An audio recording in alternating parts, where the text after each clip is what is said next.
What's up, gamers? DreamcastGuy here, coming at you today with another episode of Does It Suck? This show where we take a deep dive look at a new game and see what's good or bad about it. This time we're going to be checking out the Anthem demo, because it just started this morning and I have been playing it non-stop. But as much as there's stuff in this that's interesting, I have some issues with it. Let's start off by what this is.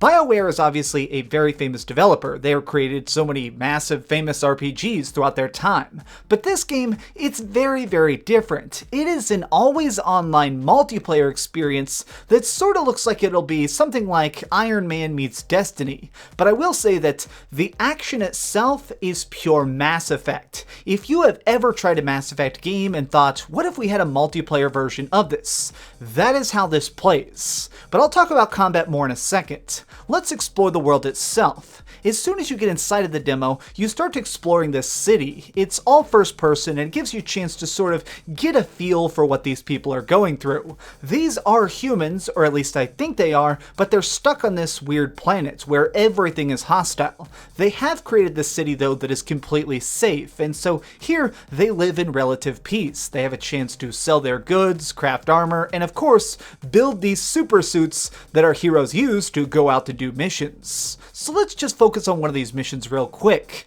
The overall objective of this demo is to try and figure out what's going on with this new power source. There's apparently some sort of ancient relic that might be able to multiply energy or multiply anything. So when you get this information, you decide to go down into these ruins, shoot some aliens, and start trying to solve puzzles, which honestly is pretty cool. This puzzle kinda sucks because they don't give you a lot of information, so me and all my teammates just ended up pressing random buttons until the door unlocked, but once we had the relic, we flew back to town. Here's where we saw the first really long cutscene, and honestly, it's pretty dang interesting. So you see, here's the scientists, and he's doing his first big experiment with it, and he discovers that not only does this thing manage to create more power and more energy, it also somehow multiplied him. So now we need to try and find a way to put him back together before it unravels reality. Sounds pretty stereotypical for an RPG, right? Well, what it really boils down to is doing a series of missions, trying to track down different objectives. Now, to be quite frank, every single one of these freaking tasks that you do, they all work the exact same. You basically pick up the quest marker, you start out on top of a mountain, and you fly down into the valley to try and defeat some aliens until eventually it says, "Congratulations, you won!" So let's focus on the combat for a second. This is so freaking tight. It is so good. Basically, the way it works is you have your aiming button, which is your left trigger, you have your fire button, which is your right trigger, and then all your special abilities are equipped to the shoulder buttons. So you can do stuff like throw grenades, fire a homing missile, or put up a giant barrier that will actually absorb incoming energy shots. That stuff's all sweet, but what's really cool is your super move. Each of the different mechs that you unlock has a different super move attached to it. Like the default one that you get at the start of the demo, this Javelin, which is what these mech suits are called, has the ability to basically lock onto 80 different targets at once and fire a bunch of tiny missiles all over the place. It's pretty dang impressive, and actually, it all looks really sparkly and cool. This is a very flashy game. But what's more important to me is the fact that everything works very, very tight. There's no floatiness to the aiming, the controls are very, very responsive once you get used to them, and I think the fact that we can just constantly customize what abilities we want and what weapons we want is a really nice touch. Essentially, the main loop is going to be taking on these little missions, which are about 9 minutes each, and then whenever you finish them off and complete the final objective, you're automatically teleported back to town, and everything you found during the mission goes into your inventory. This can be stuff that you can break down to improve your gear, or it can just be new gear whatsoever, like just basic stuff. Like, here I'm equipping a sniper rifle and something that's a little bit more mid-range. There's also stuff like pistols that are supercharged, rocket launchers. I definitely saw like a super shotgun at one point. All of those are super cool. But to go with this, you also need to keep in mind that there are multiple Javelins. These mech suits all behave very differently, and if you put a bunch of hours into this demo, you actually get an opportunity to unlock a different one. So it seems like, depending on how much you play the main game, you'll eventually have every single one of the mech suits. You'll have all of them, and you can just use each one for different situations. At this point, I decided to switch to the heavy mech, the Colossus. This is a monster. It can just literally punch people in the face for 500 damage. He's obviously very high level for this content. I don't think it's something that's meant for the general player. It's sort of the way of, if you're in an RPG and you get a super great weapon at the end of an area, if you go back to the beginning of that area, of course you're going to be knocking stuff to the moon.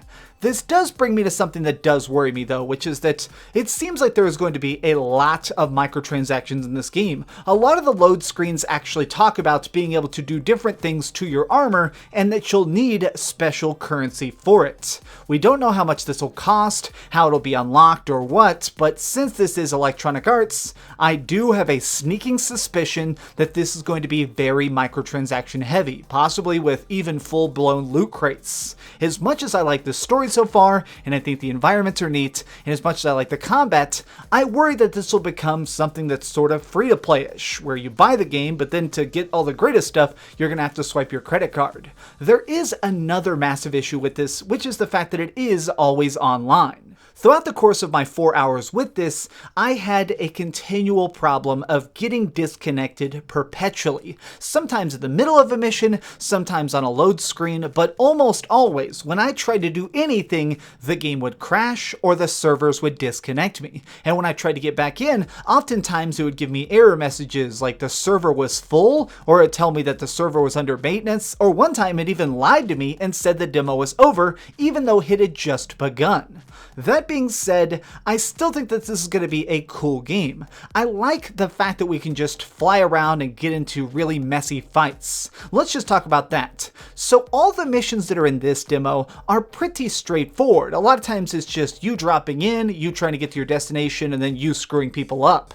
But something that makes me sort of think that this is going to be much more open world when we start handling the harder missions in the final game is that flying is very cool, and it's very fast. So whenever you want, just by tapping the A button, because I was playing this on Xbox One, you start taking flight. You do a simple boost, and then you could press the fly button by clicking down the left stick. Once you're flying, you'll notice that there's this bar underneath my character, which is your heat gauge. This is essentially their way of trying to make sure you don't just constantly fly. You're not just hanging out in the sky 24/7. And it also makes it where you're not just able to fly past every single enemy. It doesn't seem like there's anything in the game that flat out stops you from flying though. So if you want, you can actually fly inside of caves or underwater or really anywhere that you want. And also, I noticed that if there are particular areas that are a little bit more boring or the game itself doesn't want you hanging out in them too long, it'll make the air cold. Now what this really does is it basically makes it where you have a much longer heat gauge. You can actually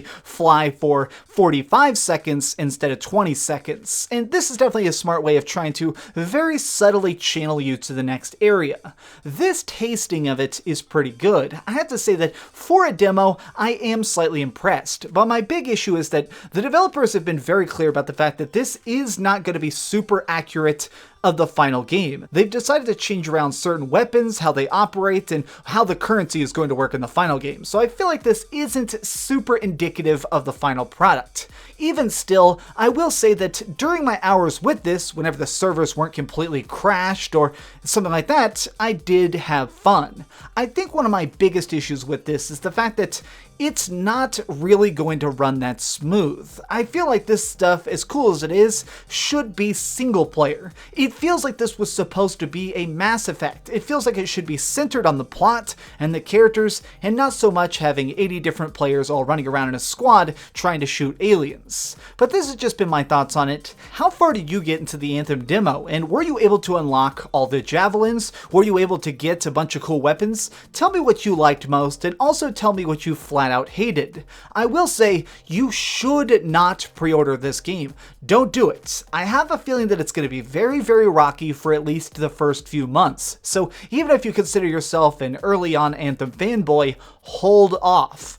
Be careful. Wait for the reviews, wait for the patches, wait for this game to be finished, because right now it seems like it's going to be a little bit of a bumpy ride.